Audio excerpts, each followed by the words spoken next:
Hello everybody, welcome to the channel. Now in today's video, I'm going to explain to you when you should do a withdrawal and when you should do a loan in a cash value life insurance policy.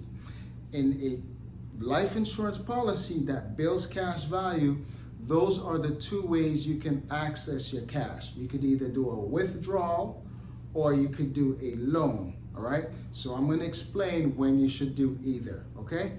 And make sure you stay to the end of the video. I have additional resources for you. Now, before I continue, let's go ahead and like the video. This is how YouTube knows that you like the content and the content could be shared with other people, okay? Like the video so they can suggest it. And if you haven't already done so, make sure you subscribe to the channel and hit the notification bell so that every time I release a video, you're one of the first to be notified. Now, let's get into it. All right, so withdrawal,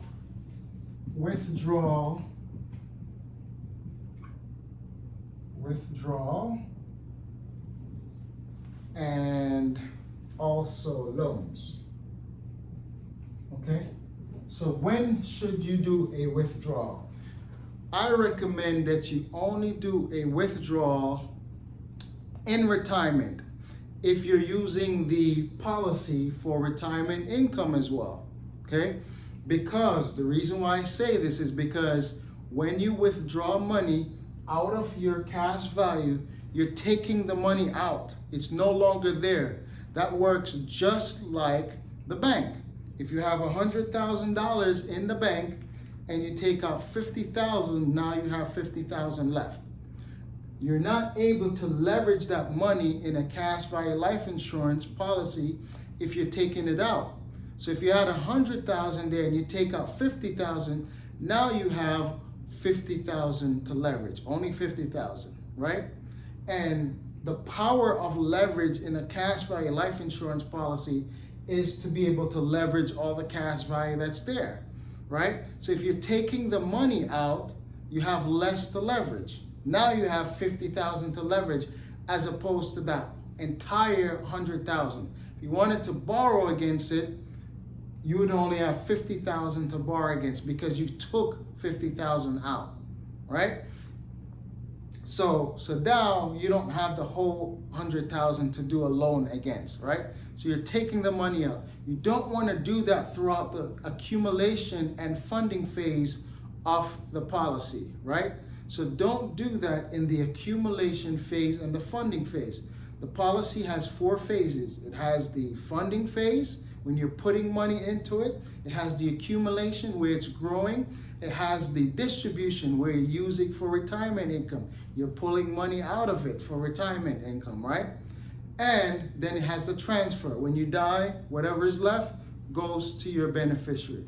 So you don't want to do it during the funding and accumulation where you're still building the policy because you're taking money out and you're lowering it. You're trying to increase it as much as possible. You're trying to grow it as much as possible. So don't take it out during those phases. Take it out only in retirement income, right? So let's say you funded the policy with $10,000 per year, 10K per year, and you wanted to fund it for 30 years. Let's say you started at 35 and you're gonna do it for 30 years to 65. So 10K per year for 30 years. So now you're gonna have 300K that you funded in the policy, right? Let's say at that point, you have built up a cash value. Let's say it's $1 million. Okay, in cash value. What you're going to do is you're going to, in retirement income, take out money until you get to the 300K, okay?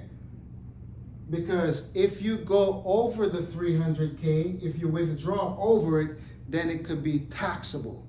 And you don't want to get taxes in life insurance. So you can withdraw up to the amount that you pay in premium because those are post-tax dollars. You can withdraw up to the amount you pay in premium, but anything above that, you'd be taxed because you gain interest and you'd be taxed the interest. So when you withdraw, you can withdraw up to the $300,000 that you paid in premium, and then after that, you can do loans. So the only time I recommend withdrawing when you're done funding, done with all that, and now you're actually taking some money out of the policy now, I would withdraw up to the amount that you paid in premium. So once you hit this number, then you stop withdrawing, okay? So again, the only time you withdraw over here is in the distribution phase in retirement.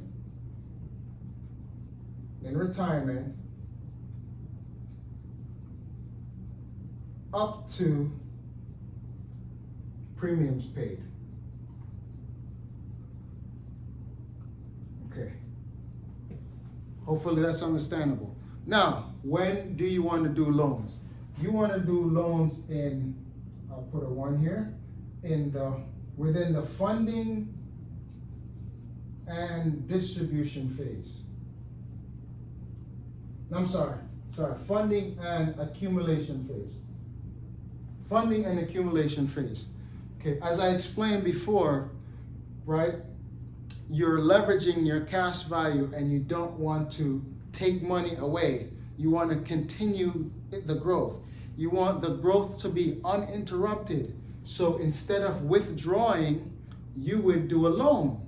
You have 100,000 in there, you borrow against the 100,000, and you still have 100,000 accumulating interest, growing.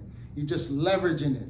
So you borrow the money from the insurance company and paying back. So I would use a loan while I'm still funding the policy and still growing my policy. All right.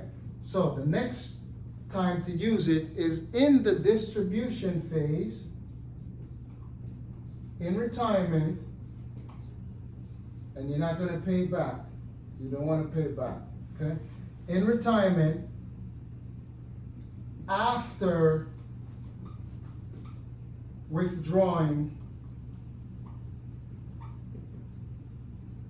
up to premiums paid.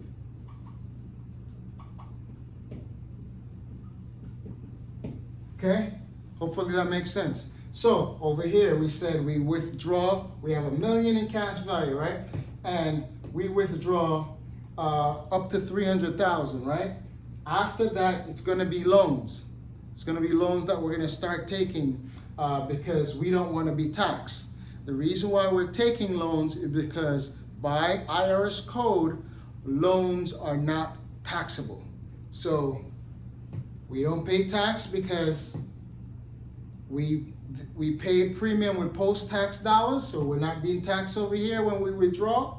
But once we hit the 300,000, that's the money we paid in premium, we're done, right?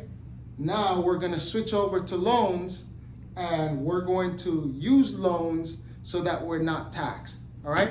So hopefully that makes sense. So just to recap, okay, two ways to access your policy. It's by withdrawal or by loans. I will do withdrawal only within the retirement income because I don't want to lower my cash value. My goal is to build my cash value as much as possible, and I want that growth to continue. Uninterrupted growth, only keep going up. When I withdraw, I take it out. Okay, and once I withdraw up to the amount that I paid in premium, because if I go above and beyond that, I'll be taxed because of the interest that I've earned. So I'm going to switch over to loans because loans are not taxable. And in the earlier stages or during the accumulation and funding stage, when I want to access money, I'm going to do it through loans. So the growth continues it's uninterrupted growth. Okay? Hopefully that makes sense to you. If you do have a question, please feel free to leave it in the comment section. Now, additional resources. I covered everything I just talked about and a lot more in my book that I released June of this year, Get Your Life Together. You can actually get it on Amazon right now. And leave a link in the comments in the description section where you can get that book. Also, If you'd like a consultation, a free consultation of life insurance and how it would work for you, how your individual situation, something that could be tailored to your needs would work, you can actually schedule that free consultation. I'll leave that link below as well. Until next time, I'll talk to you soon.